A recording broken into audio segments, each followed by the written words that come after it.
I'm not worried about Facebook. Okay. Hello, Peter. How are you? All right. So let's let's begin this train wreck. Yeah.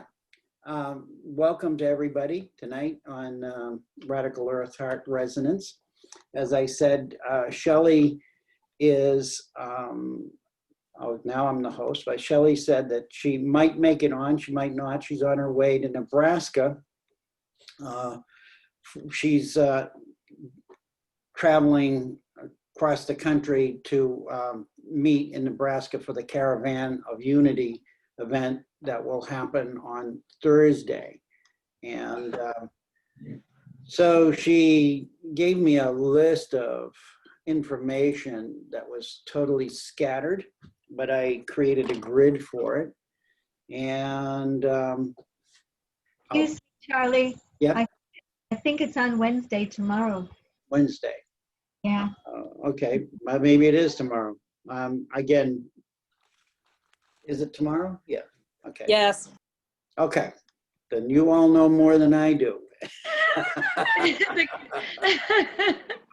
That's The Caravan of Unity is But I tomorrow. will tell you this, I have my notes. It's, so it's coming home to the Heartland, and it's going to be at the Audubon Center, and on the Platte River Valley. It's right on the Platte River, and it's the home of where the sandhill cranes fly in. And so what she really wanted us to do is tap into that area and the story of the Pawnee and the Omaha. I don't know if I pronounced it right. And to listen to the land as these peoples were pushed out of their land and not allowed to come back and resettle. And so Peter is working on this also with the Cherokee, or so I believe, in Mending the Hoop, which is coming up later this month on the 22nd. And I know his date because I got his picture right up here on my wall. So I'm with you, brother. And so when I tapped into this land, what I really felt was really the whole of United States indigenous way of life was really shattered and broken when settlers made their way west. The disrespect on the pain and the suffering that it caused is really still in the land. And I think we all know this. And there are some places you'll go where you might feel it more so than others. And so tonight, I just want to just feel into that and realize that this movement of this caravan across the United States to Washington is really a statement that's beyond what we're really seeing. What it is a gathering of heart energies, not just from the participants in this, but all of us who are following along with them and contributing to the energy fields as they move through, and especially in the places where they're holding ceremony. So this is what as Sacred Evolutionary Dowsing, and Tyhson can verify this. This is what we realized, that when we did this remotely in our groups, what we found that everybody would feel something unique and signed out. Okay, sign in again, I guess. Okay, recording not recorded. Do not convert. No, okay, so we'll start all over. We're just gonna not worry about it at all. We're just gonna go. And so this journey is going to be begun in the morning. Well, no, I think it is Thursday. It is Thursday morning, Karen. And the reason I say that is I think Malini Rajendran is going to be on, and she comes on at 8 o'clock Eastern, and I'm supposed to allow her in, which will be another interesting morning. And it's going to start at 8 o'clock. Tomorrow. It is, she's coming in tomorrow early. Oh, Just for clarification, for sure it's tomorrow. It is tomorrow. Okay. For All right, so sure. it's tomorrow. For Oh, sure, wow. for Okay, sure, so for that's good. I sure. wouldn't have showed up. I would have think Malini always comes in on Thursday. All right. Thank God for Jerry. That's all I can say. Yeah. So I'm September going to let her in 9th. at 8 o'clock. Okay. Thank you. Beautiful. Now you people are putting me on time. I'm If just, not, I want the recording once Shelley gets a hold of you. well, it's recording somewhere. I don't know what it's doing, but that's okay. That's all right. Shelley deserves this. I will be with Shelley in about 2 weeks, and trust me, we'll, yeah, it'll be an interesting adventure for sure. And don't forget, it takes two of us to keep her on track. I know, this is it, but that's okay. I've been with her alone on these journeys. We've run into all kinds of things. So, yeah, so she's going to start with the Divine Heart meditation. And if you've never heard Malini, I would advise you, if you can, to show up. She is just one amazing, beautiful soul. And she's going to do a meditation, which I assume would be in alignment with us. So it is tomorrow. And then the connection field has got a whole list of events. The whole day is, and you all know more about this than I do. So let's just put all of that information aside. And what I'm feeling is there anybody here who would like to open this call with a prayer or with a heart resonance? If not, I'd be glad to do that, but I just want to share the space with all of you. I'd love to do that. Oh, wonderful. Thank you. Okay.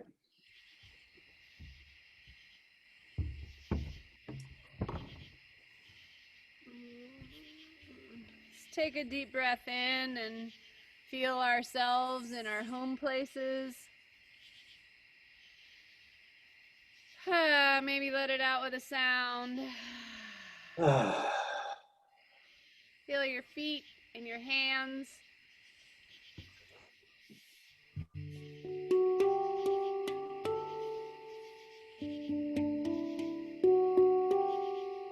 And tapping into that unique frequency that we each are.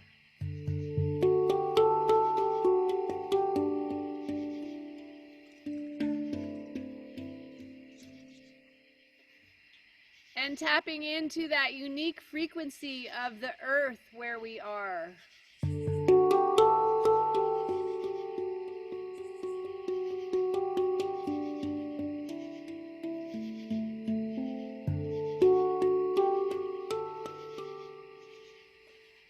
And another breath, and consciously weaving in with our sisters and brothers in this circle and feeling the frequency around sweet Mother Earth.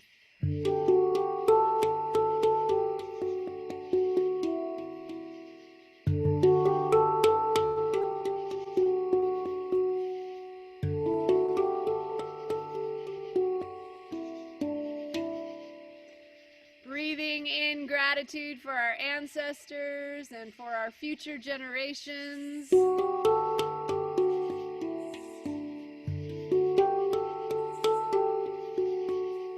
For the ancestors and the future generations of the lands that we are on.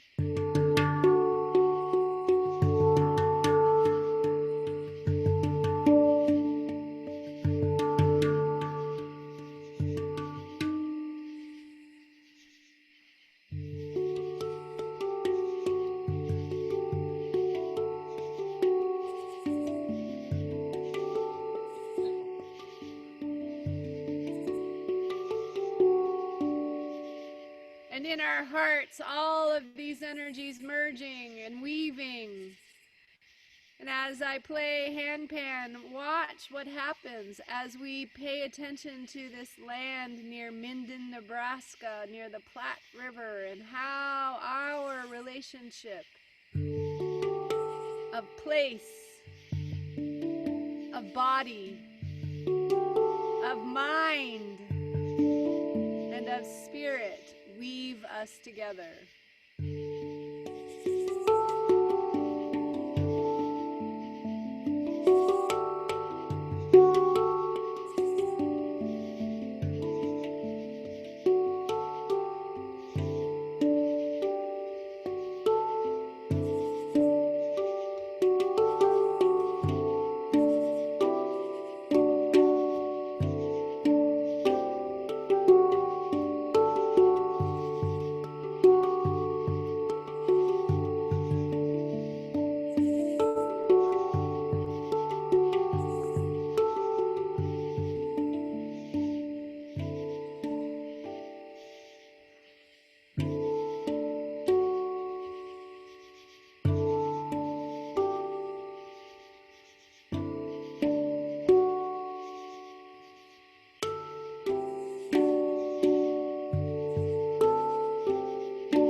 Blessed be.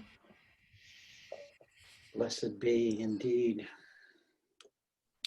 Thank you, Amani. That certainly took my energy off of the highway flyway and brought it back to earth. Thank you.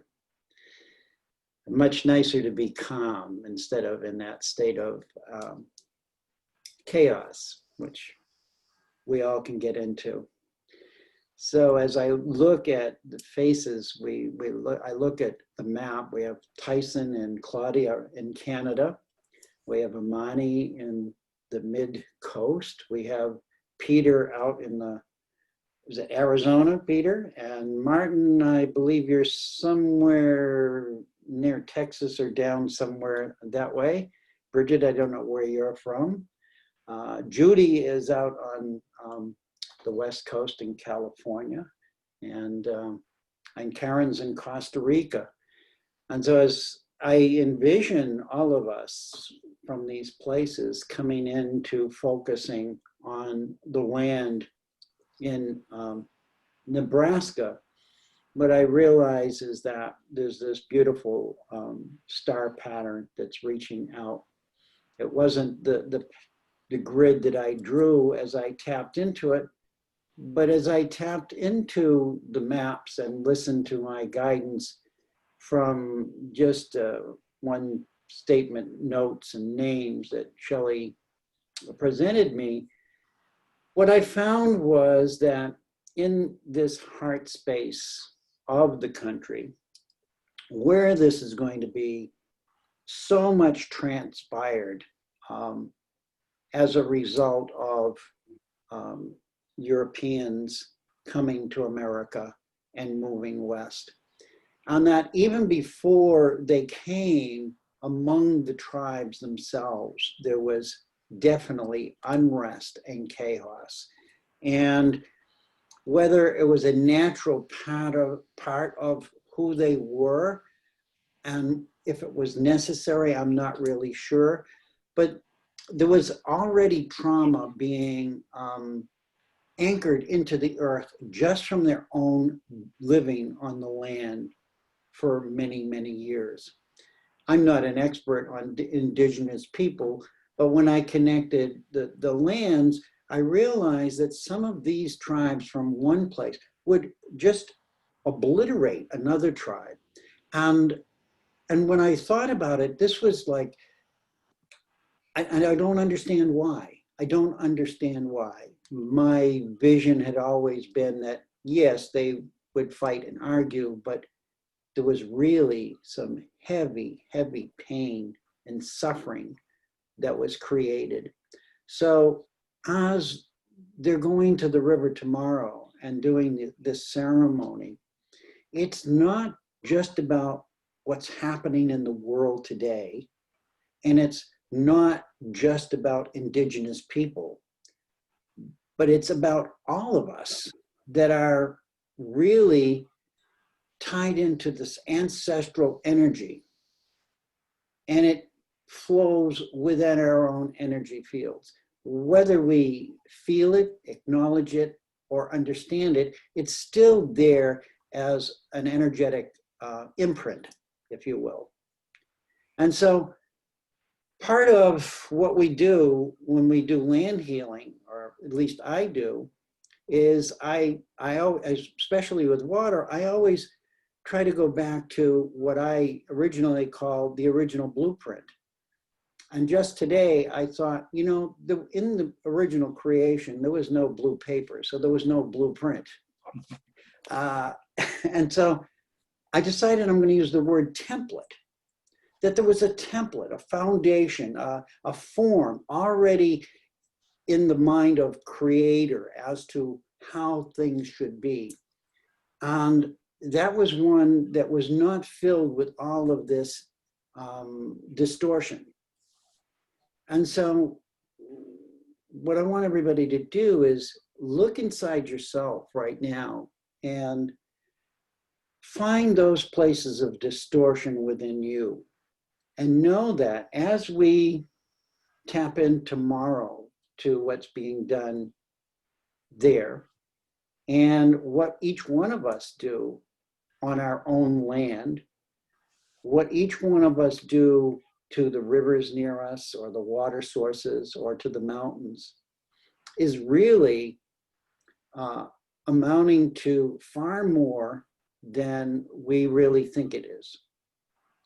And I congratulate each and every one of you and thank each and every one of you for the work that you do, because it's not seen by people. It's felt, but they're not aware of it. They will feel it. The results of our work will manifest. It's just that we have this sort of inside seat. So I just want to open it up to each of you to express whatever's coming up for you, either with your land personally, or as you are guided to look at tomorrow and the ceremonies tomorrow, the work that you're going to be doing in the future, that you're already preparing for. And know that this is all together. This is all part of a greater whole, a greater collective than just the 9 of us here, 10 of us. There's many brothers and sisters around the world that are doing this simultaneously. And many of them are doing it alone because they've not found others to connect with, to join in the wisdom and the ideology of how to do this and what to do this, but each being guided by their higher dimensional self and their guides. So yeah, I'm just gonna be quiet and allow whatever is coming up for you to come forward, because this is where we're at. This is what the radical earth heart resonance really does. It moves us into this place where we get to talk about the things that we have nobody else to talk to about, because it's a safe place. It's a place of peace, light, and love. So with that, I open the floor to anybody who would like to pop in and express themselves. Yeah, go ahead before you go to work. Hello, I have to leave in a moment, so there's something I would like to offer. Yes. A correction, actually, a short correction to something that you said. Okay. You noted that a lot of the work that we do, nobody sees. Mhm. And I work very heavily with the land spirits. Some of my closest friends are land spirits. And I can say with absolute certainty that they see. Thank you. Thank you for You that know, correction. and they don't miss it. Yeah. And they absolutely appreciate and honor when the bugs do what they should, as opposed to what they shouldn't. Thank you very They much. tell the story of the bugs. I use that term specifically because we had an experience a number of years ago where I ended up channeling some land spirits at an event that we were at. And the spirits took the time to step into me and observe what was going on through my eyes, using my mental faculties as their source of understanding of what they were seeing. So they were getting definitions of things from me and words that they were hearing, but they weren't really grasping the concepts. They very much perceive humans as a bug of sorts. We're an insect type. We move around, we do things. They see most of the animals actually as sort of bugs. They don't really most land spirits don't differentiate between a biped or a quadruped or a winged being, or even, you know, the ants and things that dig in the earth. To them, we are all of nature. We are all living things existing in harmony, supposedly, with the rest of the earth, with the trees, with the rocks, with the winds, with the waters. And they recognize our position only in that our span is short by their perspective, or at least our perspective of our lives is short because we lack the capacity to recognize our souls beyond the given life. So our cycles of rebirth, while the spirits of the earth actually recognize that and honor it and see it, they see it on a longer scale than we do. So they see us running around all agitated, desperately building things and accumulating and trying to self-empower our little spaces in our little bug dances. We run about doing what we're doing, and we build things and we break them down, and we build other things and we destroy them, and we dig in the dirt and we make our hills, we knock them back down again. And the land spirits just sort of watch it all happen, and for the most part recognize that yes, some of what we do is destructive, but we pass. We'll pass everything. This too shall pass. And new bugs will come, and they will have a different goal and a different impact. And they really do recognize when we're doing things which honor what they do, as opposed to doing things which just to honor ourselves and forgetting about the land spirits and forgetting about where the gifts come from. The exchange is important. I was telling somebody just this weekend that it's one thing to look at trees and say, I can chop them down, I can build with them, I can burn with them, I can make my life well, I can be comfortable. It's something else entirely different to recognize that that tree is a living thing. And when I cut it down and use it for building or use it for burning, it is giving me a gift of itself. And it is up to me to honor that gift. And only by honoring that gift can I return that gift. And to do anything else is an appropriation of nature. That's what I have to say. Beautiful. Well said. And thank you. Thank you so much. Thank you so much. That doesn't bug me at all.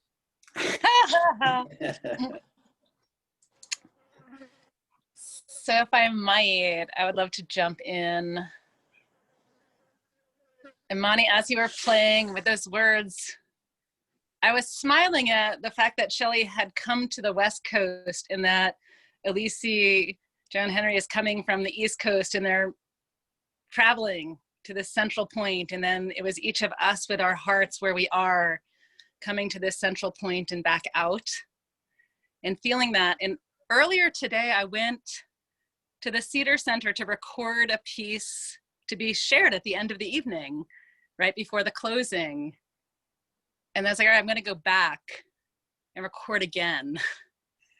And just the beauty of being on this call, having already played music over at in this theater center at Pacifica, and going, right, I'm going to go back after this call. And this whole notion of same thing here, the peoples who lived here were just asked to join other peoples that they don't even speak the same language. It was just from this particular area, we'll just move you. And so this healing work, playing into the whole day, like in the time space of moving from this moment to that moment, into the next moment, and bringing it all together into this music that I'll record today for tomorrow. There's a real beauty in this work we're doing at this moment, and bringing that into this conscious bug self to send it out as a songline, from here to there, from there to here, to all places where the land, and that's everywhere, where these ways of being have been disrupted from people traveling from other continents here. And so that template, I was also thinking into that, the template of unified land, broken land. And even in my own life, when I was a child, I moved from here to Tokyo and back. And the experience of leaving like all of my nature friends, helpers, and then going to, and like they didn't come to Tokyo with me. And the sadness and brokenness that I felt from that. And then, it's like, it was a wound I carry. I mean, I think I somewhat still carry, but it took me a long time to recognize it. So yeah, just bringing all of that, articulating that in this moment to put into song prayer this evening. So grateful for this container, for each and every one of you, and the work that is done. Hey, Mitakuyasan.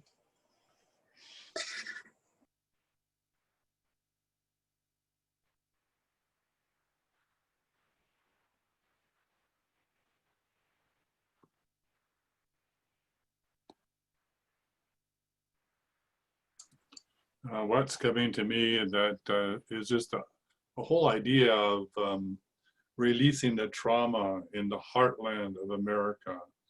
I mean, which is also releasing the trauma in our own heartland, in our inner earth, in our own inner heart, and in the inner earth of Mother Gaia too. And that part of the whole ceremony is returning the corn, the sacred corn, from where it is to where it can be grown again. And being aware in boots on the ground geomantic course today of really realizing that, corn is one of the three gifts of the god. There's corn for Central America, there's a wheat for the northern climes, and there's rice for the Chinese and for those that live in the tropics.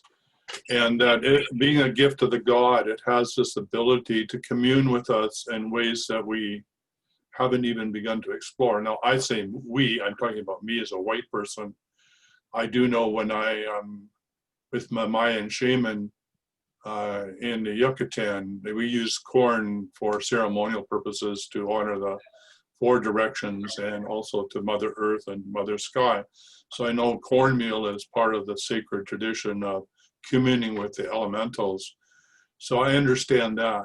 And I also understand just how powerful it is to bring that corn back to the roots of the land, back to the heartland.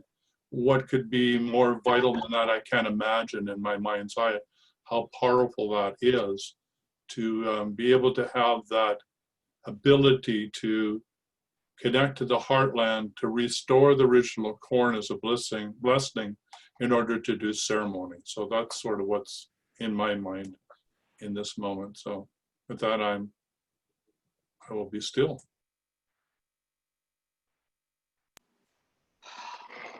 It's funny because I'm kind of on the same wavelength there, Tyson. The corn has always been kind of important to me, with the Mayan tradition and my people being from Guatemala, my family being from there. I've always known that we are the people of the corn, and we honor all the colors of the corn and what they bring. And the corn is a major substance. The corn grows together very well with the three sisters is a wonderful story of the corn. And there's so many different things in the Mayan tradition as well. Ahau, the great spirit, created people, and there was some out of clay. There was people that were made out of stone, and they're saying that we are the fifth people to be created, and that we were created of the corn. So we are the fifth race of people made from the corn. So I've been kind of thinking the same thing, that it's nice that the corn goes back to where it can grow. Thank you for sharing. So now we're bugs and corn people. I'm going to jump in one more time, just because right before this call, before Claudia shared that beautiful song, I had this corn song come in, and I was like, oh, that's really unusual. And it's linked to a moontime ceremony and about corn grinding. And it's all about like the feminine way of gradually working something down from something hard into what's nourishment. And I'm thinking about the story of corn and the story of corn and humans and the way corn has traveled and transformed. It's like that partnership between, it's one of the beautiful examples of humanity and nature co-creating, taking this corn that was each kernel wrapped in its own husk to the corn we know today as it traveled north. I'm just really touched by like the magical aspect of that in this moment. Thank you for bringing the corn in. It reminds me too, that we're working in the Slocan Valley, which has Valhalla as one of the sacred mountains there. And then it has the Devil's Mound at the other end of the valley. And it really needs some light in that valley. And one of the mountains there that we were connecting to is called the Corn Mountain. So here again is, the corn being able to use ceremonially in the bioregion to bring the healing between the Valhalla, the paradise, and the devil, the trials and tribulations that we've unlocked or encoded in the land through geomantic stress, and being able to release that. And then one other story, because this might be interesting for people. This is working with wheat.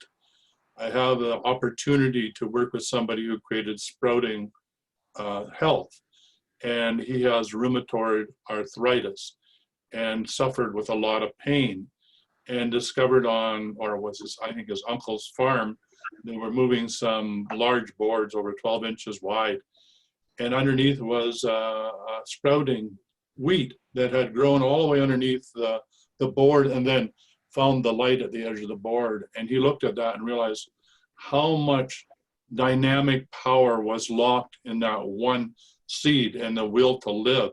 And he went, aha, maybe I can work with that energy for healing purposes. So he started to sprout. And this is the original wheat, right? This is not GMO. This is the original wheat of the land. So he started to sprout it. And as it sprouted, and each day he would touch it on his lips. And at the right time, he had no more pain, and realized that in the sprouted wheat was the energy to ground him and to heal him as long as he stayed in that energy. So what I was guided is, I have the homeopathic of that, and I was guided, we were repainting the cottage, which is called Sunny Bridge Cottage. It's a retreat center, and now we're going to put that into the paint. And what I was told is, in the paint, it will literally be an antenna and a broadcasting to not just to wheat, but the whole kingdom that has to do with plants.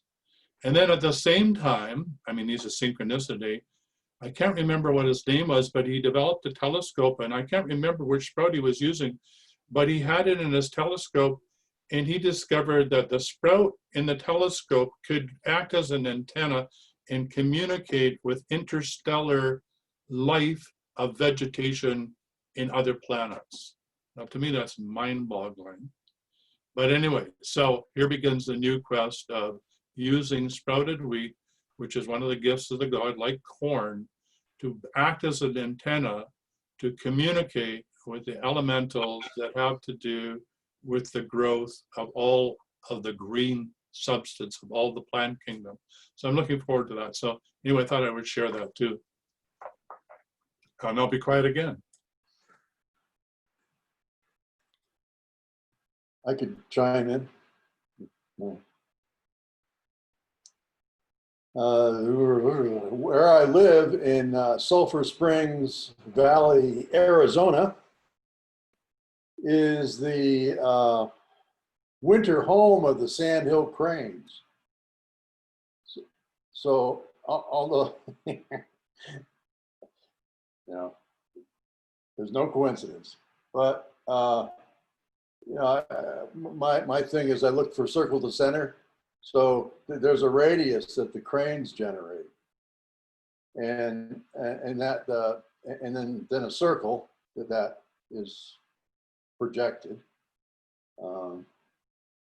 and it's a 845 mile, 862 mile radius on that flight path from Nebraska down here. If you make a ring out of it, it goes to the center of the Great Lakes. It goes to Sedona, goes to New Orleans, pretty close to Serpent Mound. So it really, you know, encompasses much of the interior space of North America. And the crane, the point of the crane, let's see if I can get that. You know, of course, crane medicine is something, crane totem is the harbinger of long life and success. People with crane medicine are more revered by others than they imagine and have long, successful lives. They are protective, wise, and gracious. They choose their battles carefully, choosing quiet wisdom and privacy over aggression. So something, another, you know, thing I just found out by Googling that particular location where the Caravan of Unity will be tomorrow is right on the Kachina Lay, which I've been working on activating here the past few years. And I call it the Kachina Lay because it was first found by looking at the passage where the Kachinas live in the San Francisco Peaks outside of Flagstaff. And when the Hopi do the snake dance, they draw the Kachinas in from the peaks to Hopi land. So I drew a line between the two places and extended that. And it ended up connecting with all these other sacred sites across North America that have very, very particular relationship with kind of like the mythological landscape of native peoples. So it seems to be part of the mythological landscape that they're tuning in there. So I was very happy to see that. I'm complete.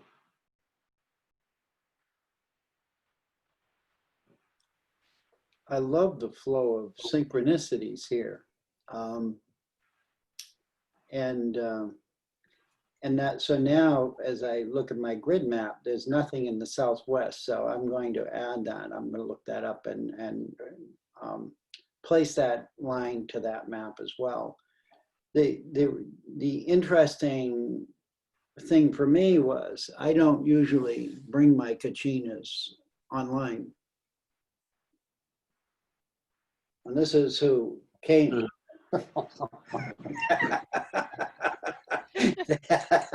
Yes, and this connects us to our star ancestors.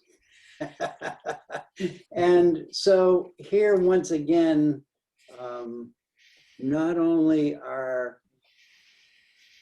the elementals hearing us and being grateful and seeing us, our star ancestors are also seeing and are grateful for us. And the ancestors of the first foot races are as well seeing us and thanking us. So thank you, Peter, for that. That was, yeah, that just, I kept saying that, why am I being called to bring a kachina to this meeting tonight? So my answer has been fulfilled. Thank you. I have a corn goddess from the Hopi that's in my living room on the windowsill, but she didn't get called to this call, but she is doing her thing in the living room.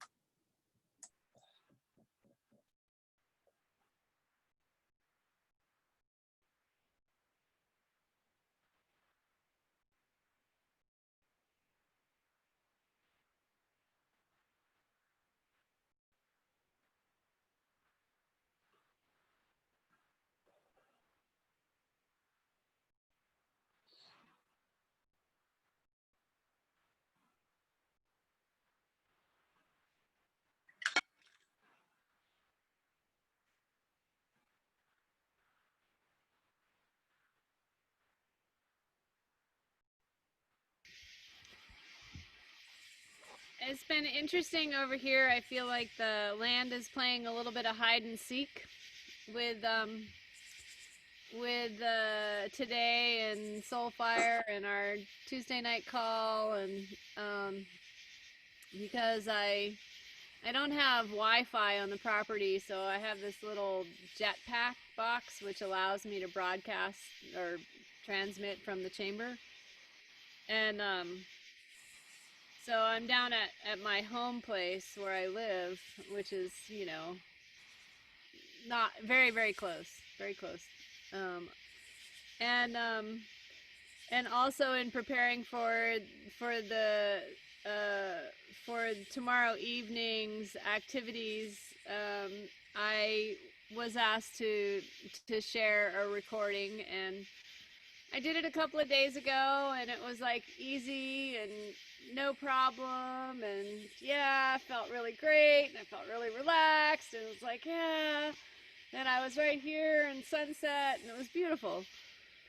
And I sent it off, and then I was like, but I recorded it vertically, and it needed really to be horizontally because it's on the big screen and it's being broadcast and all these things. So I'll tell you what, I spent all day working on that, working on getting that, you know, same kind of good vibe, and, you know, like heart open, connected to the land. I was in the chamber.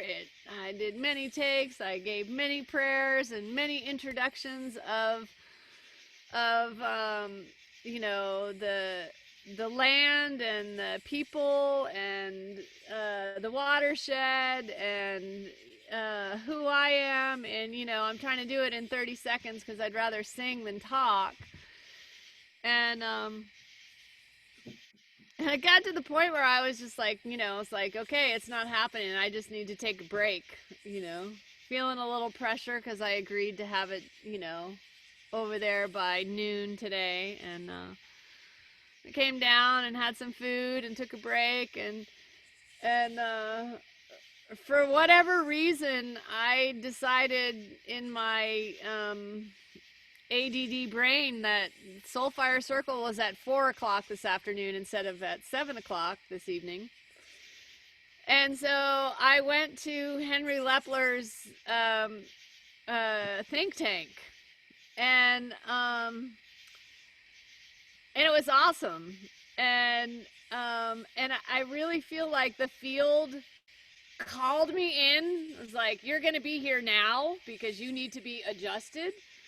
And it was 2 takes after that call, and I was able to complete this project and send it off and be done with everything before Soulfire Circle, and actually even have time to take a walk. And so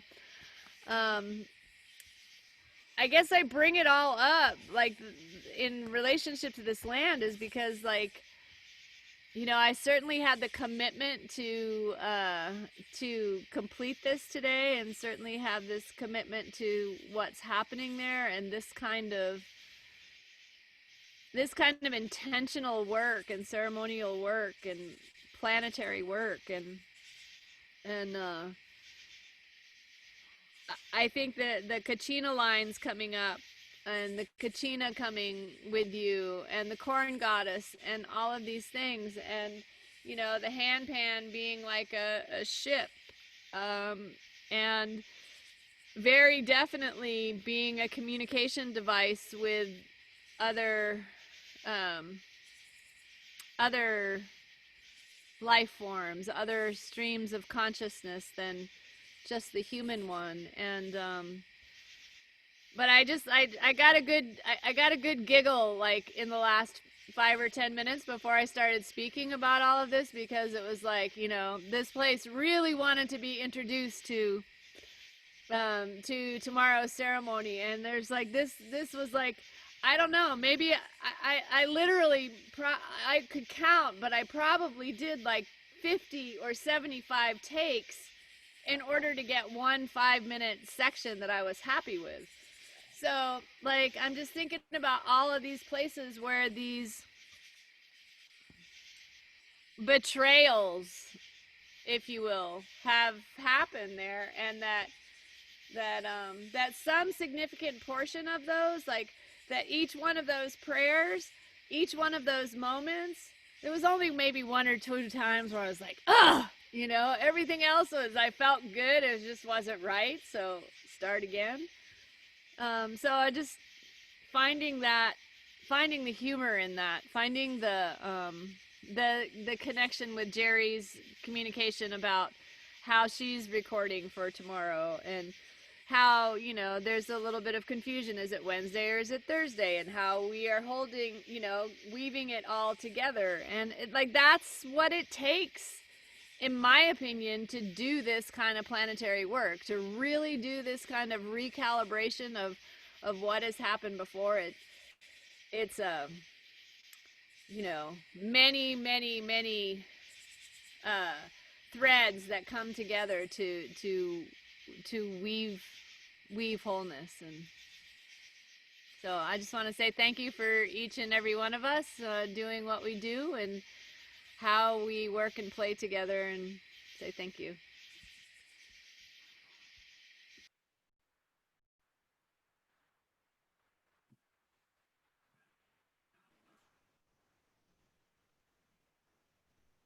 It's beautiful that you saw it that way, Monty. Like every kind of layer was a prayer that needed to be done.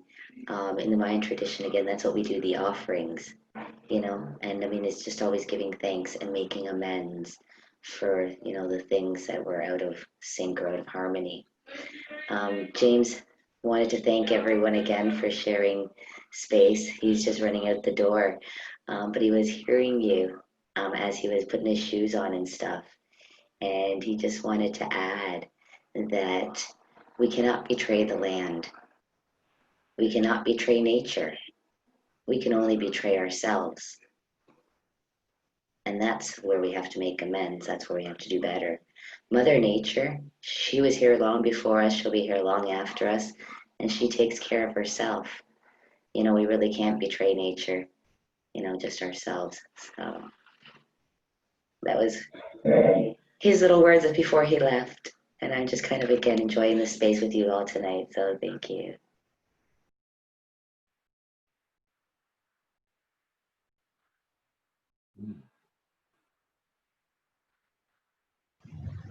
I can just bring you the sounds of the rainforest, also known as the sound of my power outages, in case you didn't notice since I wasn't on screen. At least so far they've come back up, or at least come back on. So I don't know if you can hear it or not.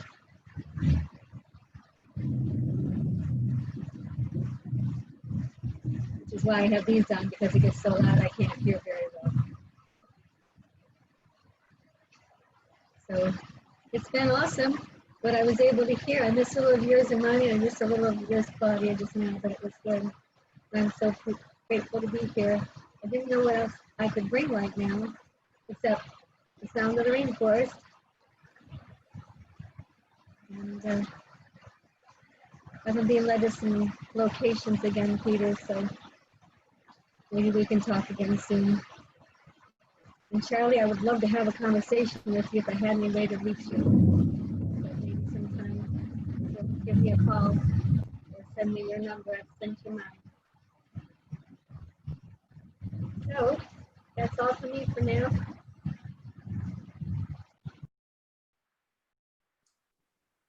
So I was wondering whether Amani or Jerry wants to practice.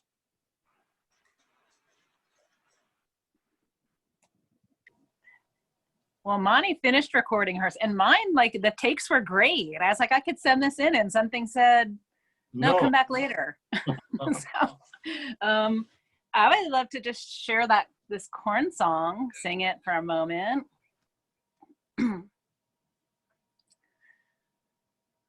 Weyo heyana, weyo heyana. Weyo heyana, weyo heyana, weyo heyana. Oh hi, oh hey, weyo heyana, weyo heyo, hiyo. Weyo heyana, weyo heyana, weyo heyana, weyo heyana, weyo heyana. Oh hi, oh hey, weyo heyana, weyo heyo, hiyo. Weyo heyana, weyo heyana, weyo heyana, weyo heyana, weyo heyana. Oh hi, oh hey, weyo heyana, weyo heyo, hiyo. Weyo heyana, weyo heyana, weyo heyana, weyo heyana, weyo heyana. Oh hi, oh hey, weyo heyana, weyo heyo, hiyo.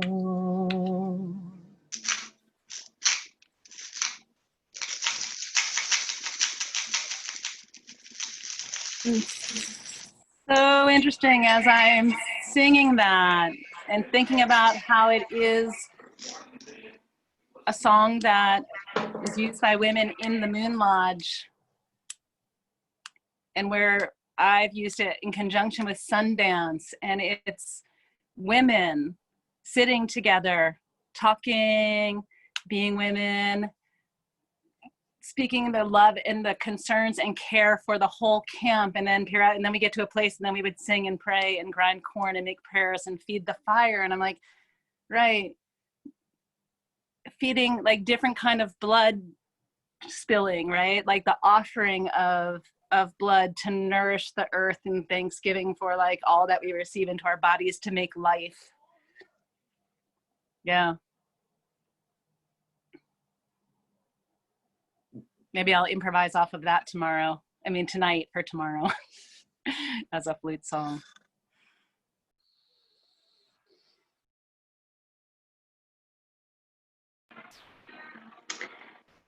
Last year, during a Mayan ritual, we had some elders that were gathered, and Amani brought her corn out, and mine is just in my treatment room next door, so I decided to grab it.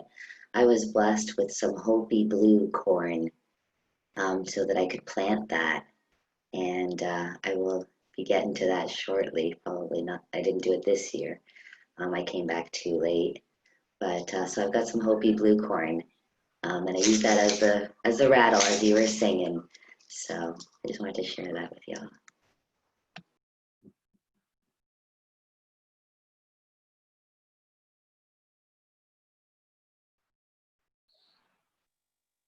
Good morning, everybody. My name is Aileen Campbell. I live in Townsville, Australia. It's currently 11 o'clock. I was invited to come through today. I'm very grateful for this opportunity to meet with you guys and to hear your message this morning. And the message I'm hearing is, well, for me, what I do is I help to release imbalances in people. So I think I should not just identify the imbalances in people, but also in the earth. So I should try and dedicate some time to go out to nature and to release the things or the imbalances that I may feel or sense around. But appreciate the message. I will have to leave soon, but I just wanted to say hello. Thank you very much for this opportunity. So lovely to connect with you all.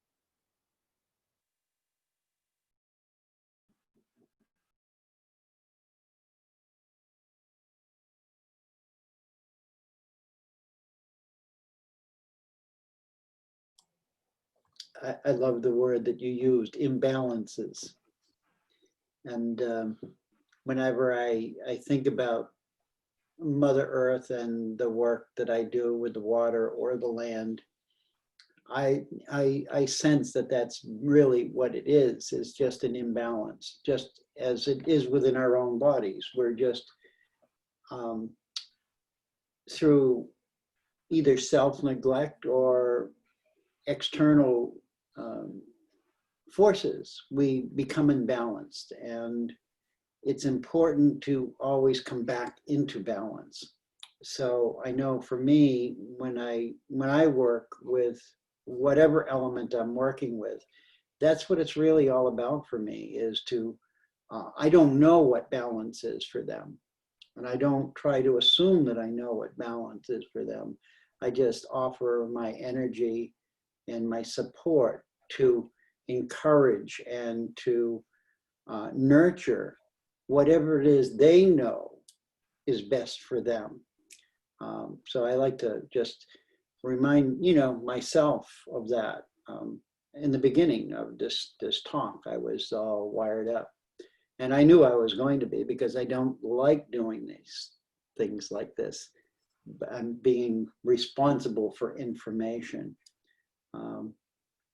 And so thank you all for being here and for being the balance in the world. And I like to think about that as that's what we are. We're really the balancers. There's a lot of great names titles we can put on our business cards, etc. But really, what are we really doing is bringing things back into the natural flow and balance. And we don't have to necessarily know what that is, but we can sense it. And that's what we're offering, is that gift of that intuitive, multidimensional self, which understands not so much in knowledge or teachings, but knows from when it feels right. When we feel the energies merging, when we feel the energies releasing, when we feel the ley lines, and knowing that they're in the wrong, they've been messed with or out of whack, and just coaxing them back into alignment, whether we do it physically or etherically, it really is not the point. The point is that we offer ourselves as assistants, as co-creators with Mother Earth and the universe. So it's really nice to be with all of you who understand that. Thank you.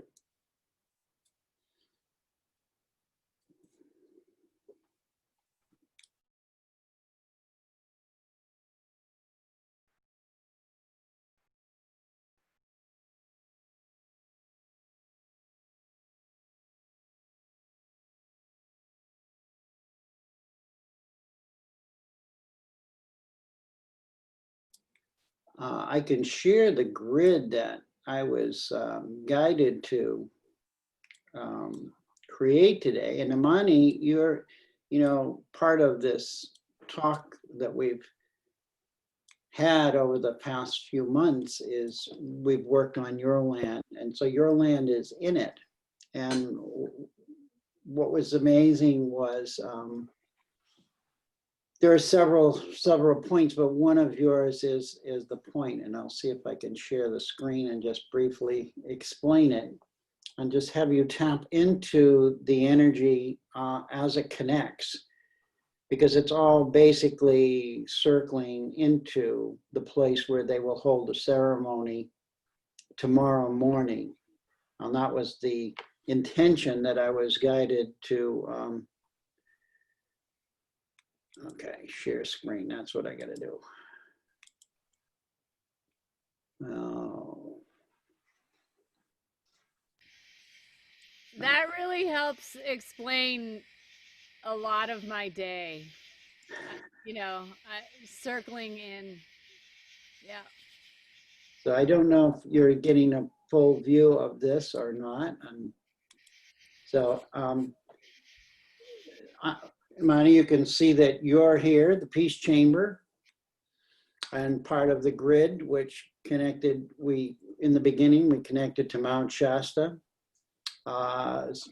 We connected to the sacred evolutionary dowsing, created a very powerful grid in Washington, D.C. on the Potomac River. And then that connected to my star tetrahedron grid on Mount Agamenticus in Maine.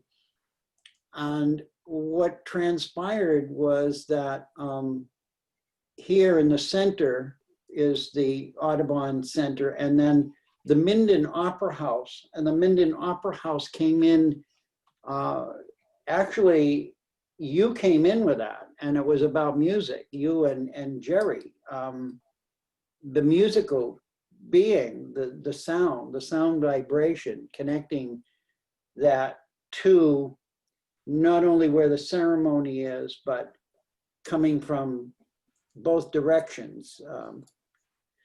And then these lines here were the old ancestral tribes that goes up to the Black Hills, where the indigenous people, the Lakota, would actually raid and fight with the people of Nebraska. And they were horrible, they were brutal. And as I tapped into that, there was a sense of forgiveness that the two mountains, which are the two tallest in the Black Hills, which is, so it's Black Elk Peak and Odakota Mountain, were the ones that wanted to be connected. And they're connected through Crazy Horses, where he was murdered, and where there's a memorial there for him. And also through Chimney Rock, to which somehow he was connected, or somebody was connected to Chimney Rock. So those fields, that Midwest area, what I sensed, this is when I said in the beginning, had this real dark energy of battles and fights and territorial raids, etc., that had gone on long before we even, as Europeans, knew that this part of the world even existed. And so what I felt into it was there was almost a healing, a desire for healing, an ancestral healing, a recognition of how this needs to be sent love and embraced. And the interesting part was Cadillac Mountain in Maine is the first place, I believe it's the first place on the coast, east coast of America, that receives the light in the morning. And normally, I had it sent to Mount Agamenticus, which I'm familiar with, but I got that message to bring in the light. Where is the light? Where is the East Gate? The East Gate is Cadillac Mountain. That light needs to shine, and it goes directly from the sunrise to that place. So when I do these grids, what I just ask people to do is just follow the energy. So we have the loving grace of the peace chamber. We have the vortex of Mount Shasta. We have the sun coming in from the east, the first sun. And then we have this forgiveness, or this reconciliation of the Midwest, blink right on the heart center of this beautiful North America. So I just, leave that and just explain it to you, only to realize that in your own pathways, when you feel a connection or a place calls your attention to it, there's a reason. There's an energetic reason that it's coming into your awareness. And to trust and allow yourselves to follow that and deepen into either the history of that place or the structure of that place, the energy of that place, and realize that as planetary healers, and I'm not really crazy about the healers part, but as planetary advocates, this is what we're doing really through our hearts. And tomorrow is our hearts connecting with the heart of America and the ancestors. And so I just, that's where I went this afternoon, and that was much more fun than trying to figure out how to do Zoom. Zoom will take care of itself at some point. So thank you all.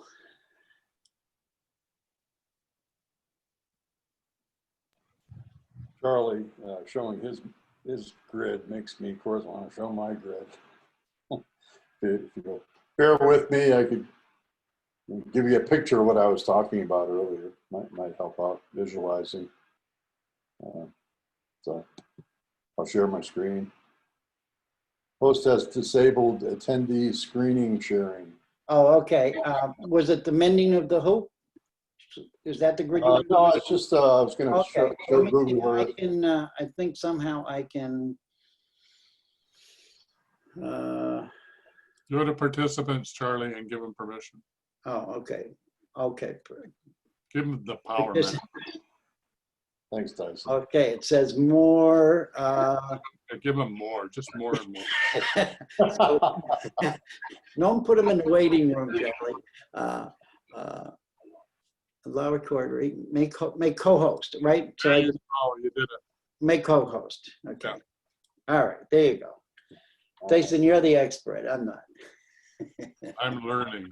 I know, but you're learning faster than I am.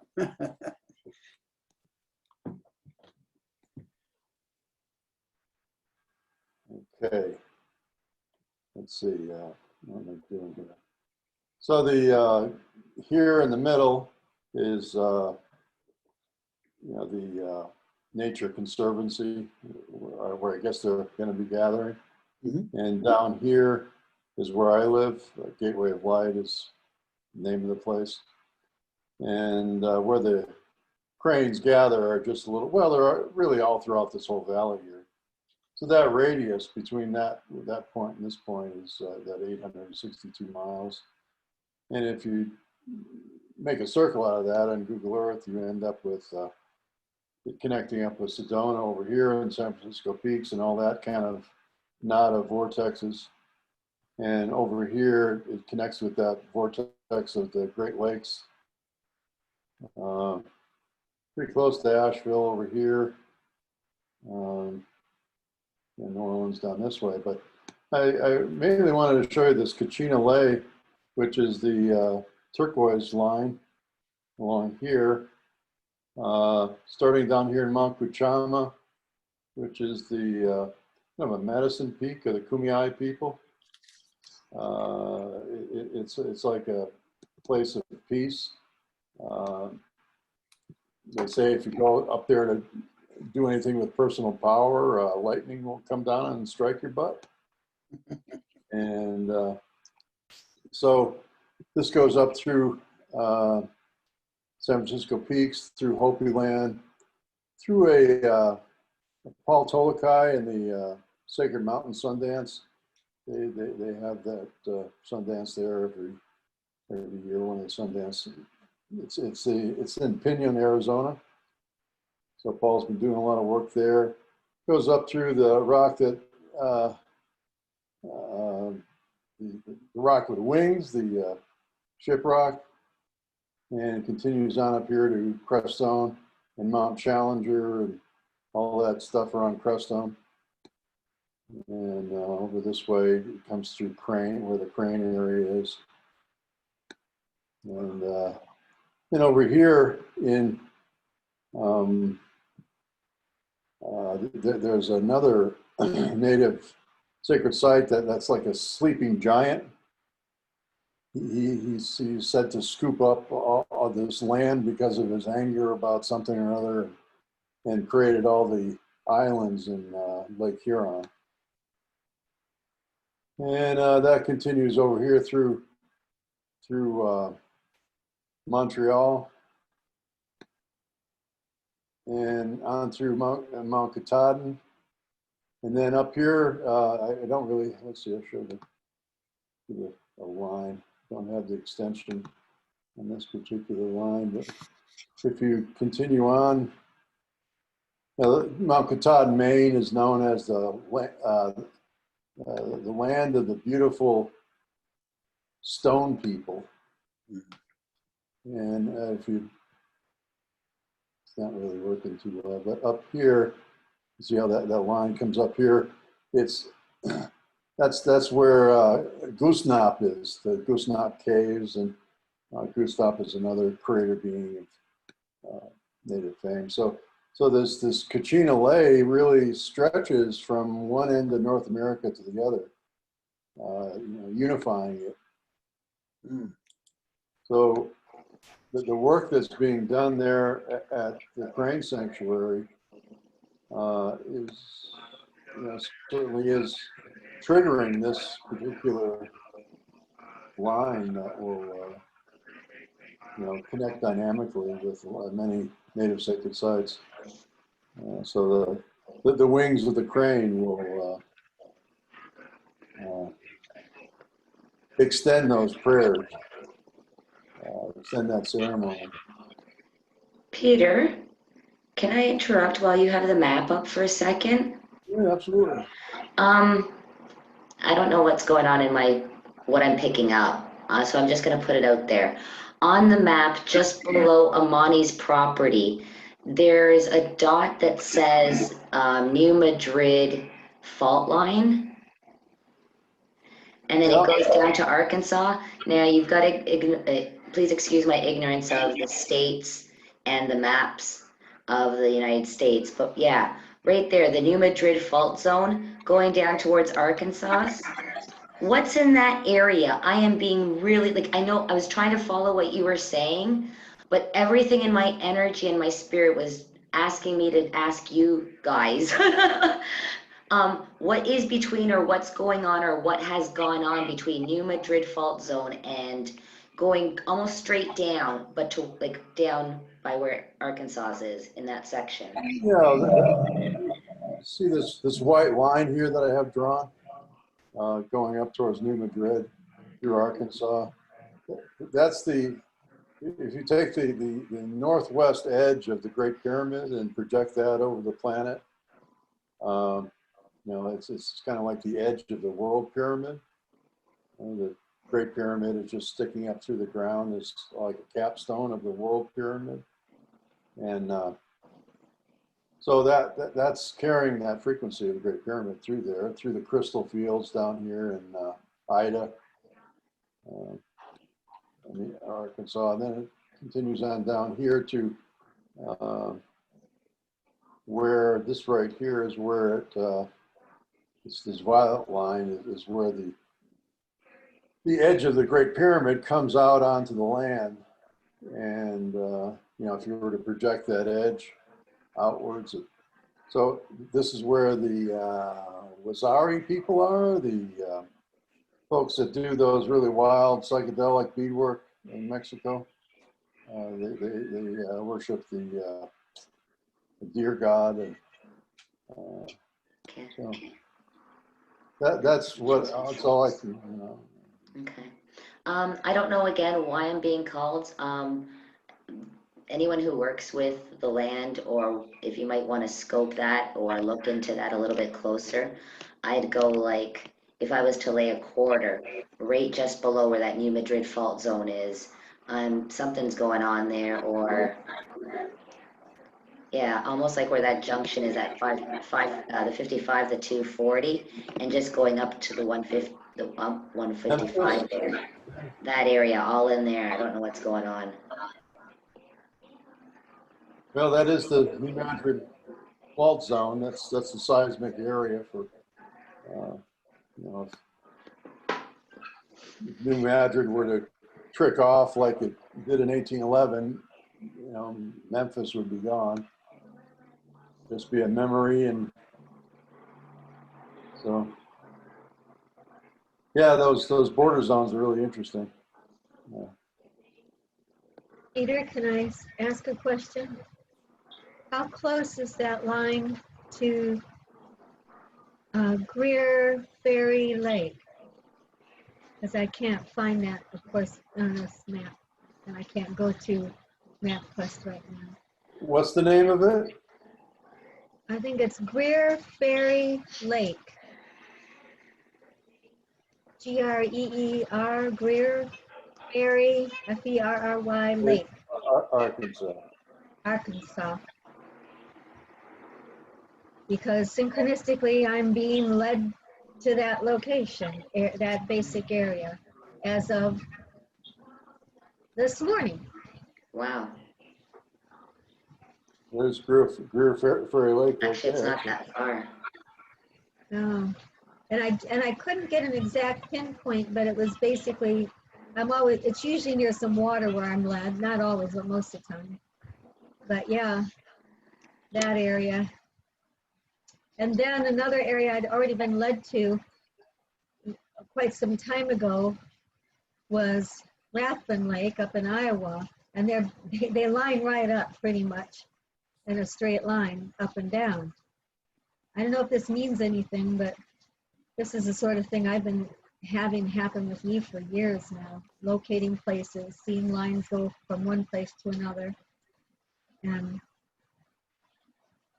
usually it's where I'm to put another cluster of these communities that I'm to help get built.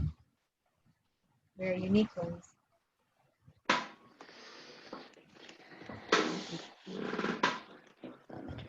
Right. Hey, Peter, we were talking about focusing on the points of the Great Pyramid.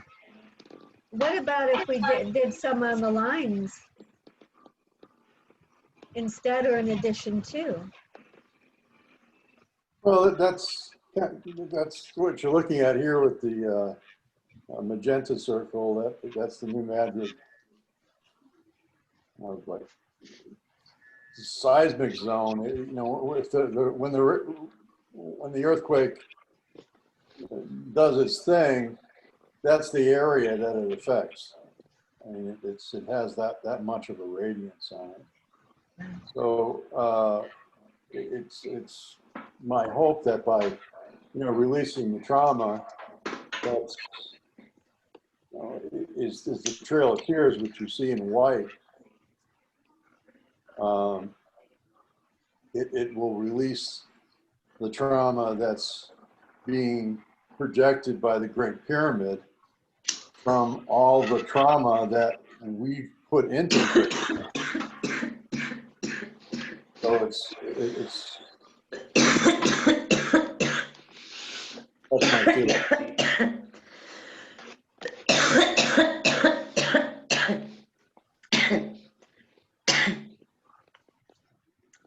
Sorry, did you just say that the Trail of Tears is the white lines are the path? Yes. Holy. There were 5 trails that were used. And Oh, I had no clue, and that was kind of the hot spot where my energy right now is being directed to. Okay, very That's a lot interesting. of suffering. Wow, okay. And that's why you've been looking to really focus on this for healing that area, Peter. That's, yeah, I'm feeling that there's a paper stuck finished energy yet? here. Did you get that done yet? So you can Yeah, share it? yeah, I put it out. I have to send you a copy. But, yeah, it's just the way our country is manifesting its trauma. It's just kind of repeat of trauma. It's generation. We got to have a new war, and it's somehow we gotta get to the root of that and release those very ancient traumas that we all carry in us in an epigene way. The land carries it. This line here going across, that's the 3630, which is the Missouri Compromise line. That's really the thing that separated the country in the Civil War. So it set up a polarity. And that polarity, it's still being played out today. We're still fighting the Civil War. So if we as a group were going to work on healing this, what would you suggest? Well, I'm not the greatest ceremonialist, but I'm encouraging everyone to, pick a spot, or just focus on the entire wheel. And with a coherent heart, put gratitude into it. And, using those coherent frequencies of the heart, it releases,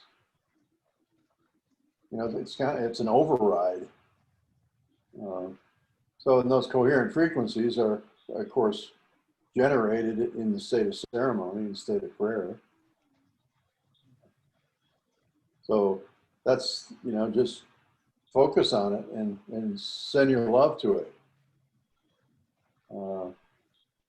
It's we're in a state of retrograde now, with a lot of planets in retrograde. Yeah. And that's, RE, reunite, reconcile, renew, all those words that are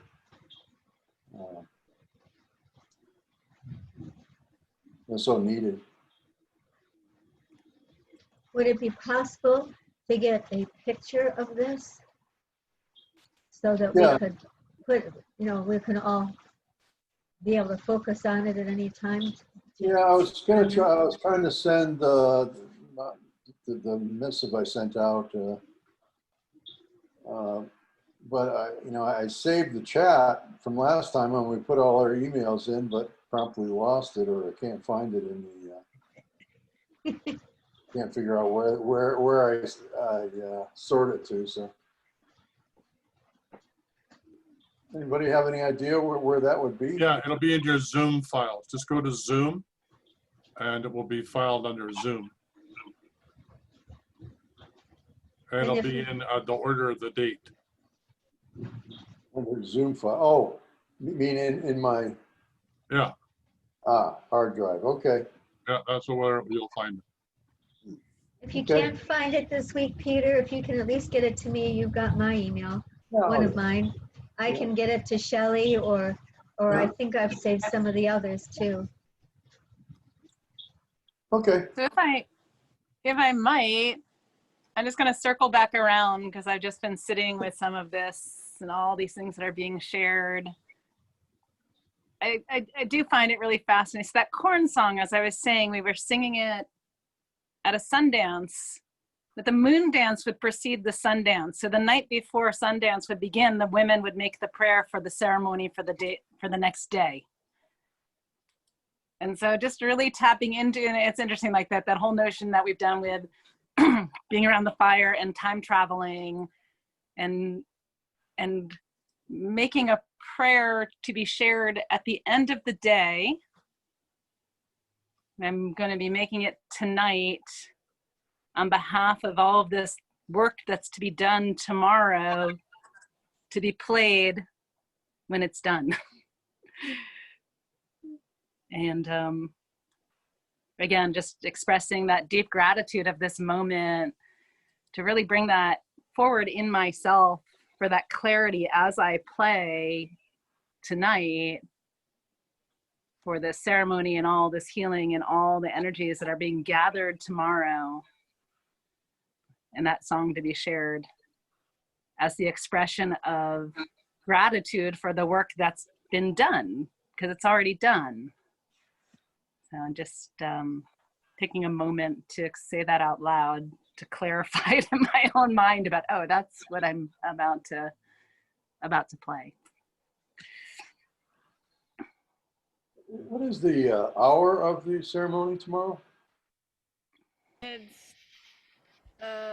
It starts at 8 o'clock in the morning and goes all day in the connection field, and then in the evening there's a live multimedia presentation for 3 hours in the Minden Opera House, and I am not certain what time that starts. I would guess it's 7 or 8. Okay, thank you. Yeah. And at what time is that central? I think it was that's in our Eastern. Reader's Digest today. And if I'm not mistaken, it might start at 9 p.m. Let me double check because I have it close by. I thought it started at 6 Eastern, and I don't have it in front of me. Yeah, I thought that maybe that's what it is. So 8 o'clock Nebraska time. At 8 o'clock on connection field, 8 o'clock Eastern, Malini will open with a meditation. Yeah, 8 a.m. Malini meditation. Yeah, 9 o'clock will be the morning ceremony. And Yeah, the People's Fire at the Plate River. Yeah. Then 12 p.m. the Mentoring Stewards Community Coherence Call. Will be joined by Shelley Ostroff to share the World Water Law 2021 and Codes for a Healthy Earth. Then at 1:30, Pamela Durand will be doing music. At 2 o'clock, Jude Currian and the Whole World View. 4 o'clock, Jerry and Imani, the Soulfire Circle. And then at 6 p.m., Unity Earth broadcast live from the Opera House in Minden, so 6 p.m. And then at 9 p.m. in the connection field, it will be a musical celebration of the heart. And these are all Eastern Daylight Time. That's right. So for you would take 3 hours off. Right. I am getting something about the map and the lines, the Trail of Tears lines that I want to speak to. And the guidance is to come in, because we have practical connection as a group, working together from the chamber. The message that I'm getting is that if we come in to this line from the east, and move east to west to the top, and then where it drops down, like basically working the perimeter of it,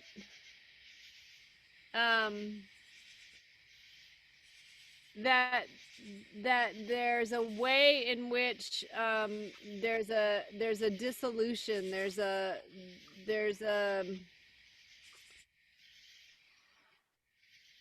yeah, like that's what I'm seeing is really filling this line from Asheville east to west and then dropping to the south, and just imagining like where it comes down to this point in near the Mississippi River. It's just like we can just kind of move across that ground over to where the trail started again in the south.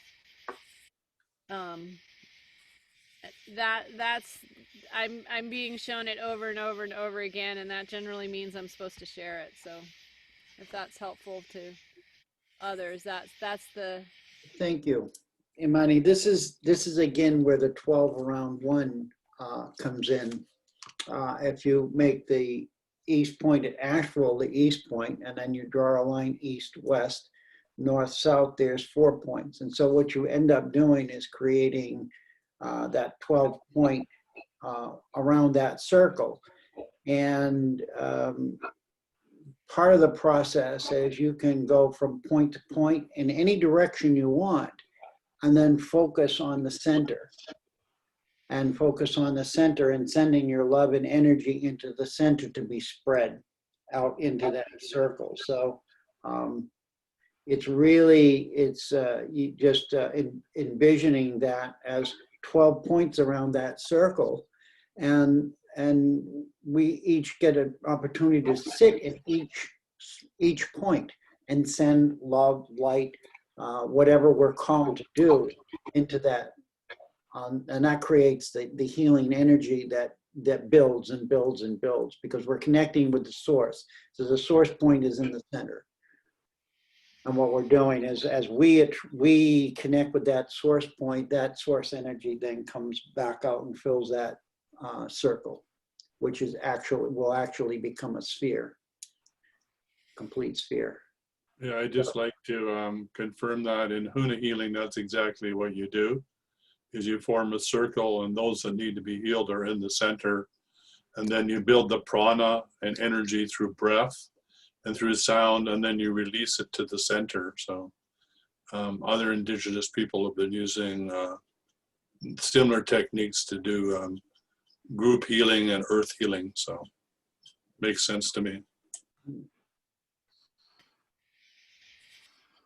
I tend to feel the same kind of energy. I'm seeing the points that you have around there.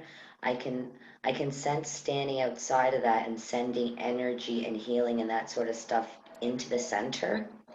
But I'm really, really being called to share that, to cleanse the space first, or to start in the center would be really important. I'm being called to kind of start in the center, right, almost kind of like where you have that purple. I almost picked that kind of almost the center, that New Madrid fault zone there, just below it, almost the center. I'm feeling like doing almost like that cleansing, sweeping out motion and dispersing the energy. So I'm looking at doing counterclock energy there to disperse it. Once it's dispersed, then having the energy at the points really hone in the healing and infuse the center until it radiates back out to those individual 12 points. But I really feel called to actually do some cleansing from the center out first.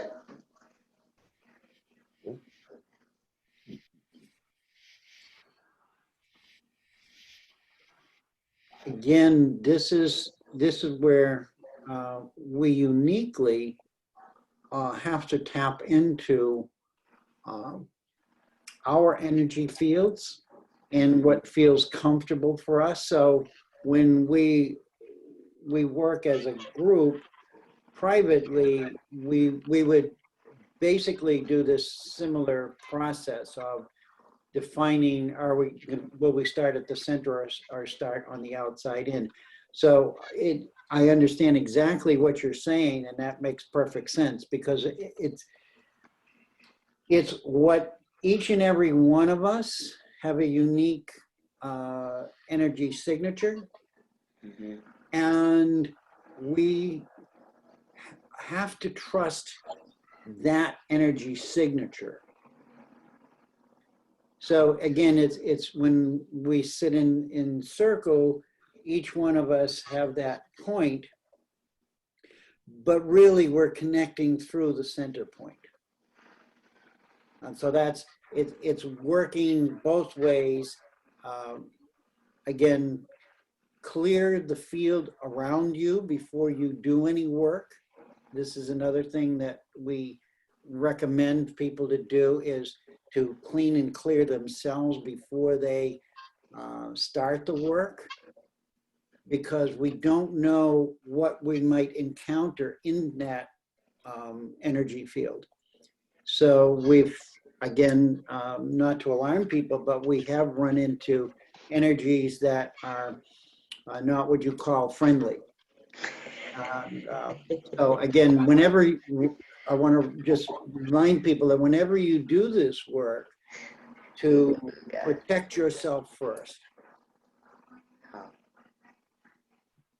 And I feel called to add, as I looked at that circle and I saw a serpent mound there, that there is, I'm sensing that there's actually like a battery pack at Serpent Mound for this work, so that we don't draw on our own energy. There's actually right there, like all the energy that's needed to do the work. Beautiful.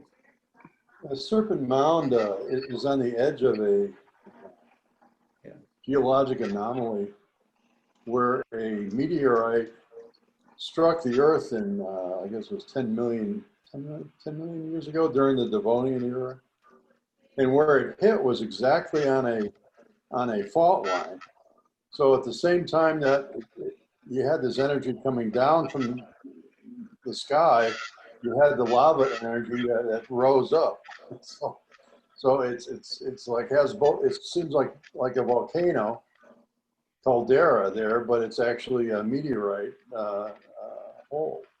So there's a tremendous amount of energy in the rock itself from that, and it's also full of all these trilobites. It's a grandmother sings with ravens. She's kind of the grandmother of Serpent Mound right now, and her husband actually collects these things. They live there at Serpent Mound. But it's like a stone with life in it. So what you're saying, Amani, very, very true. There's a lot of energy there that can, the waveform of the serpent speaks to, that power. A red, this was Jerry. Yeah, a red dragonfly just showed up and is hanging right here.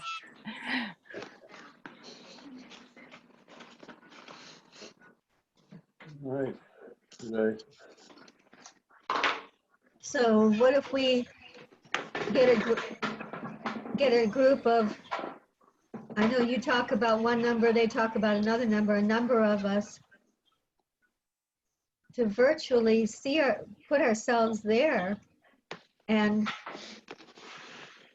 I see where you're leading us. And work, I agree too. I think clear it like Claudia said, and then go in from the corners like Amani talked about, flowing those along the line there, those lines, but also what Charlie said, it'll all work, and maybe we all do together. We cover all those things. Yeah, the thing I want to be clear about, Karen, is that the reason why I was being shown the Asheville point of entry is because we have connection to the chamber. There's a council that is there at the chamber. We've done a fair amount of work together, and so there's this collective. It's not about the individual; it's about the collective on the entering in from that east side is what I was shown. Okay, that sounds good too. So, in other words, if we get together, your group, along with people here, or anyone that we pull, is interested in doing this, and come and do the work from several directions at once, the clearing and then the going in, and then also going along the lines. Maybe we can actually clear all this.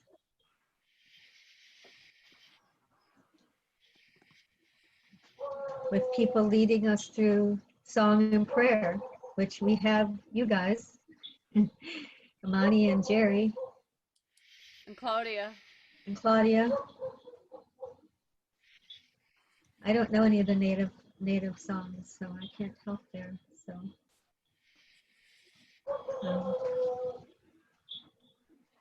I know this is something Peter was hoping to get worked on. Is that that's what's in the paper, isn't it, Peter, that you were writing? I hope so. I thought you were finished with it. Not yet. I'm such a bad writer. It's never finished, and it's. Oh, that's right. You were going to send it to me. Maybe you did. I mean, I'm not a writer, but I got something to say, and but don't really. I have trouble saying it. Well, I think it's important that we, you have brought this to us, Peter, and how you feel about it. I mean, it's certainly, I don't know if I'd want to do it publicly. I would rather do it as a private gathering. And but that could be arranged, and because we need the sacredness of the space, and so that's an important factor. Is this is what a lot of what we do in a sacred evolutionary dowsing consortium. It's not publicized. Okay, because it's sacred work. It really is sacred work, and I know that anybody who would like to be in on that certainly is more than welcome, especially this group that we've been talking to, and it would certainly give everybody an opportunity to tap into the field. Actualize that energy within themselves. And that's part of the key of everything that we've learned over the past several years, is that once we learn to trust that part of ourselves, and once we witness what the energy can do as a collective, it changes everything we do. And again, it's not, a public show. This is, again, sacred work, and needs to be kept in that sacredness. So, yeah, I'd be willing to do it.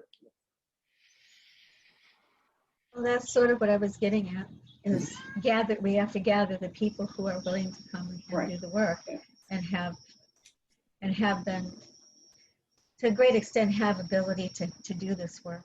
Right. That have been doing similar work in other ways, and this group is why has been coming on Tuesdays, and there's a few others that are not here. Right. And I got a really good vibe from the woman from Australia, so she's brand new, but yeah, she's a new friend, and I just invited her, and she jumped on. So. Well, so it would be pick a day and time and how we would go about doing it. The visual I got after and Claudia was speaking was I saw a circle of people in the center forming a circle with their backs to each other, with energy walking out from them toward the outer circle. That's just what I saw all of a sudden. So that might be part of the clearing. That might be part of the healing. I'm not a ceremony person either. So I'm not sure how to go about doing some of it, other than if we work together, sharing focus. And I miss my brother though.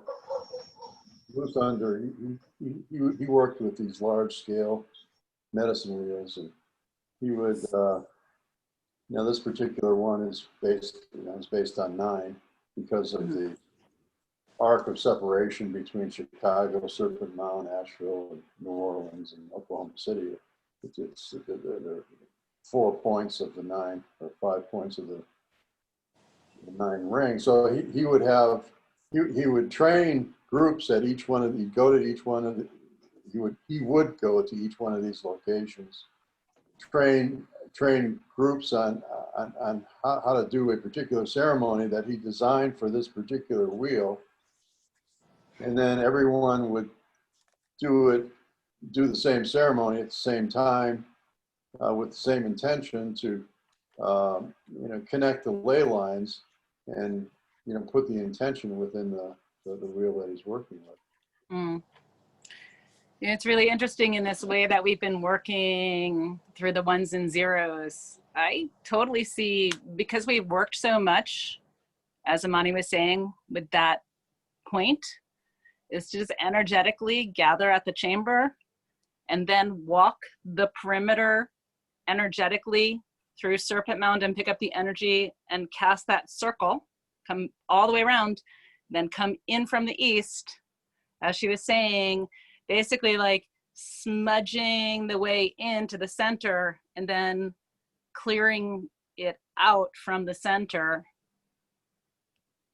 But I can see how we could do it simply by choosing a time to gather in space and time to do that work, because we can do it from anywhere. Yeah, so I'm curious to hear if Imani has any more to share, but that's what I just saw at the last part. It's like, right, everything everybody said, I'm like, right, it's all, it's just creating the energetic field within which we're working. And with by what making ourselves that big, and then coming in from the east to the center, cleaning it, continuing out through, and maybe even just coming back in the same way that the sacred fire went from Cherokee to Oklahoma and then it went out in North Carolina and was brought back. That walking the trail, it went both ways. On one leg, it was the leg of loss and devastation, and on the other leg, it was the leg of reclamation and the bringing of those nations together. I'd just like to let everybody know that the actual clearing is happening as we speak.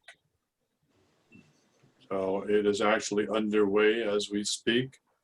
A huge amount of energy has been gathered and it's clearing quite quickly. Not saying that there isn't layers and layers and layers to it, but just to let you know the clearing is underway. And with what Peter said about that medicine wheel, where the guy had to go to the locations, I could see all of us picking a spot on the circle where we put ourselves at that point to focus the energy in. I think it's cool if we do that, and it works like that. And I'm in deep resonance with what Tyhson just shared with us, in that it's already happening. Like the message that comes to me is that there's this coyote. It's a coyote spirit that maybe it's me, because I keep seeing myself from that Asheville point running those lines, and all of this that we're doing around the outside is like, I don't know, I just really resonate with the work is happening, and I resonate with groups, and I resonate with conversation and trainings, and there's a level of the wild for me that is the way I describe it for myself when it shows up is it's like an impish nature. It's this creature of the earth and of have a lot of has a lot of joy and has a lot of work to do, and it happens fast.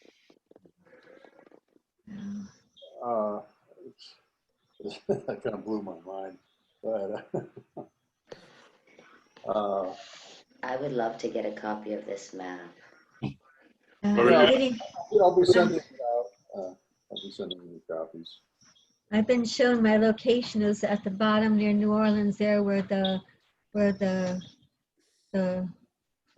hot pink line and the blue line come together, wherever that is. Well, Last where those two cross, that's where I stand energetically. Yeah, over there. Yeah, I don't know if there's a town or anything, but that's my spot. Costa Rica's down here, so you're. That's awesome. Where are you? The winds are helping right now. They came in and they're working that. They're just working the energies. I have a deep connection to Serpent Mound.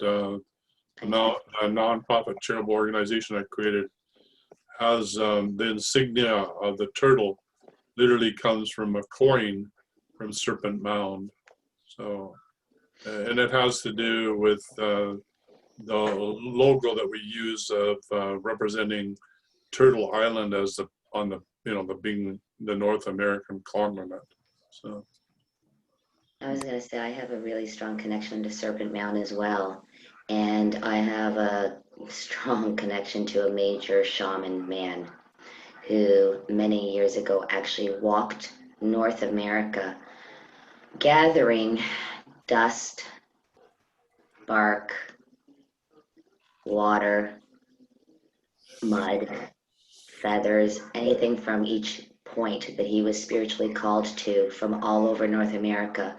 He ground the stuff up and he made this huge altar, this beautiful altar with wheels, and he put them in there, and he built a specific drum where you ground out energy into Mother Earth and you set the intent and it's pounded into the drum and let go through Mother Earth. Now that drum, that medicine man, the wonderful shaman, has been living with me for the last 5 years. And just last year, he put that drum into my hands. As we've been speaking, the drum from the other room spoke. I don't usually share the medicine tools I have very openly or publicly, but the drum is willing to assist in that. And I would love a copy of this map. Like I said, I have dirt and I have certain energies from all over North America.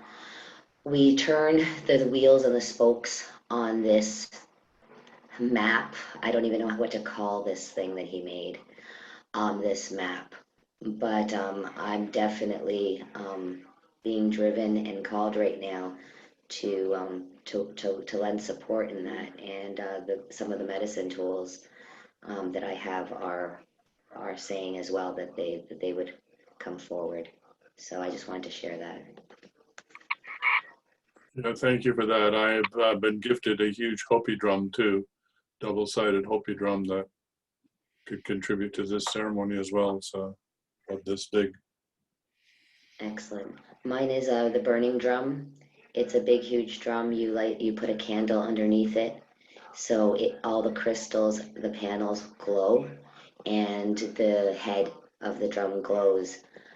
Because it will warm up the drum, and again, the candle in it, it was made that way. The name of the drum is Burning Drum, so they could play together.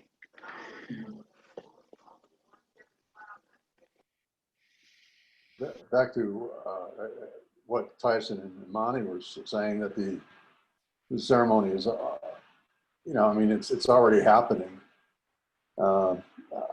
What was confirmed to me, I think I mentioned it last week, that Hurricane Laura, came up right up through this point here and came up to New Madrid and took a right and went over to Asheville.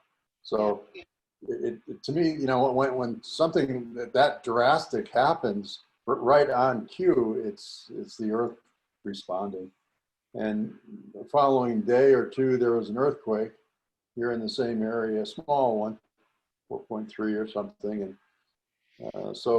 and there was another earthquake right over here earlier, you know, before I started introducing this thing. But just, I think just introducing this to the group got it into the field. You know, just out of course. And Amani's mentioning that it's very impish.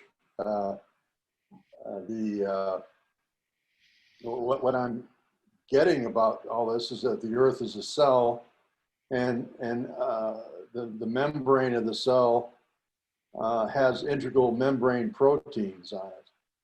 So that's, you know, and the membrane of the cell is where all the knowledge is and energy is for, well, not the energy comes out of the nucleus of the cell, but the memory and the control of you know, fluids in and out, and the energies in and out, all relate to these integral membrane proteins, which are geometric in shape on the cell surface.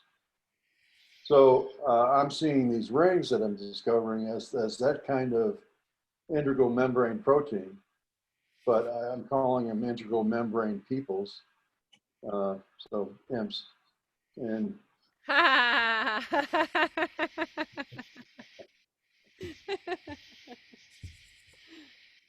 so by doing this work, we are informing planet cell to release its trauma, or give it a place to release its trauma. Yeah. So, you know, the only difference between a tragedy and a comedy, right? It's one act. It's the imp act, the impact of one act. And it becomes a comedy. You gotta have joy. Yep.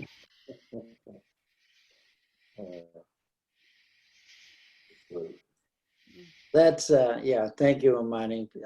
Let's not forget the joy. Let's not forget the laughter and the fun. And this is part of the work that when we join together at the heart and we join together in circle, that it happens. And I'm feeling that we should continue our focus when we're separated on this. Hold this space in our hearts and hold it open to our prayers and our energies whenever we're so called. It'd be great if we could get a map of this, Peter, from you, and maybe we could get together and find out who wants to be a part of this, and Shelley will get the replay of this as well, and yeah, we can do something together as a group. I personally would rather see it not online, but that's my take on it. Sacred work is not for everybody's eyes. Yeah, and we're working on. We just crossed 2 hours, so I don't know if people want to stay on or want to leave, or I think some of you got an early morning and work to do tomorrow for the good of the whole and the connection. So yeah, and Doesn't seem like it was that long. I know well, time doesn't. When you're focusing on energy, time has a different meaning. So it looks like Amani has a drum. Are you ready to drum so, Amani? I am. So yeah, if there's any, so I'm just, I mean, I don't know how everybody else feels, but I think that, we probably, I think we've addressed a lot of things and come to a point of basically a new opening. Look at that holy water. Yeah, and look at, this is the crystal. There you go, holy water, crystal in a drum. We can't go wrong now. I was supposed to bring this out. This was donated to Crystal Light Foundation when we did the ceremony on the, it was a new moon solar eclipse and the spring equinox that we did the ceremony here in Nuevo Arenal with ceremony from North America, and Suzanne, who was trained with the Lakota and also the Andean. So she did a North American ceremony, a South American ceremony, and then we had Mahima from the Moluccas, and some of his family came for Central America. And we felt it, and Suzanne had me doing all kinds of things on the land before that, preparing it. But this was donated to us from an amazing guy, I think in Arkansas. Jerry brought it, he came down. And when he went through when this went through with the suitcase, they stopped everything because it just, this big glowing goldness, and they didn't know, what do you have, you know? And it says, just a crystal, you know, and they let him go. But we were guided that this, we literally dug a hole and put this in the ground for a day or two, a night or two before we did the ceremony. And then we came back and we did a whole circle thing around it with stones and things, and we planted a tree there.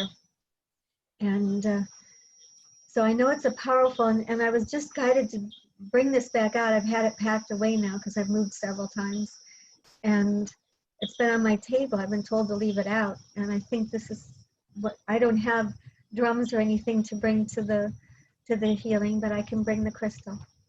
So.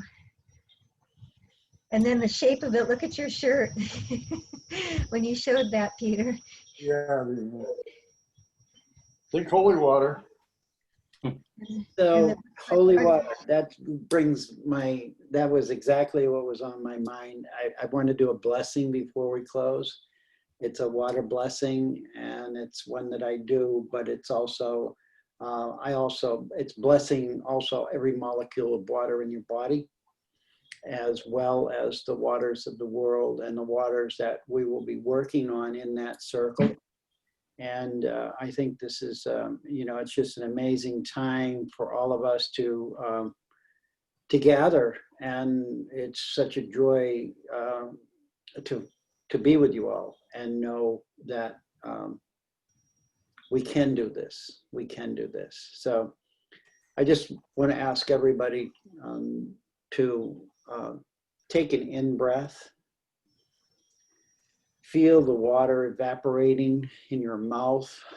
When you exhale, feel the humid air leaving your body, knowing that we are water, that we came in as water, we came in as photons in water, and we breathe water, we drink water, we relieve water, we are water.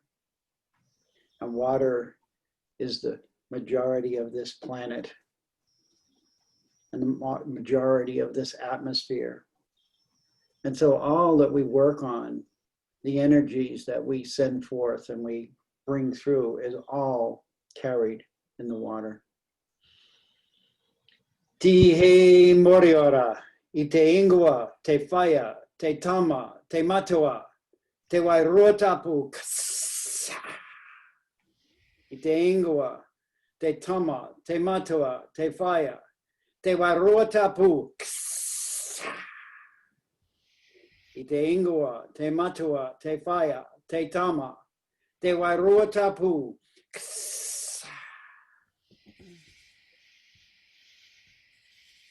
And what I just spoke was in the name of the Mother, the Father, the Child, and the Eternal Spirit,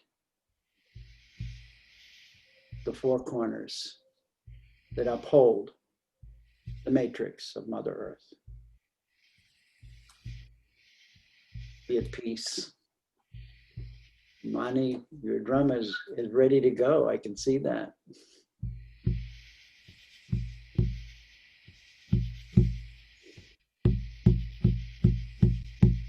From the soul of the earth comes the sound of the drum. From the soul of the earth comes the rhythm and the hum. From the soul of the earth comes the food that we eat. From the soul of the earth, the water that we drink.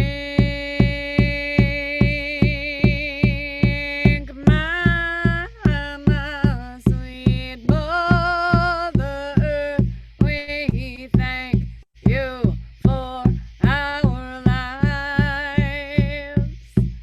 Mama, sweet Mother Earth, with you we all do thrive. From the soul of the earth comes the sound of the drum. From the soul of the earth, the rhythm and the hum.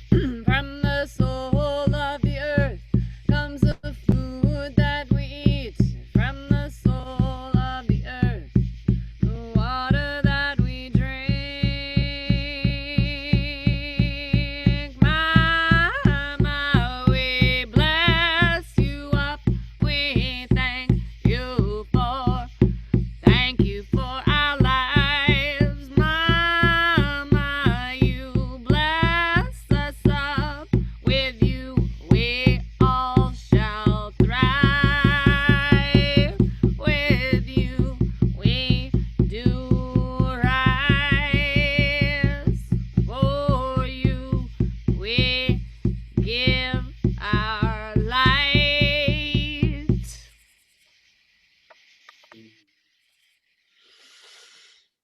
Thank you, thank you, thank you.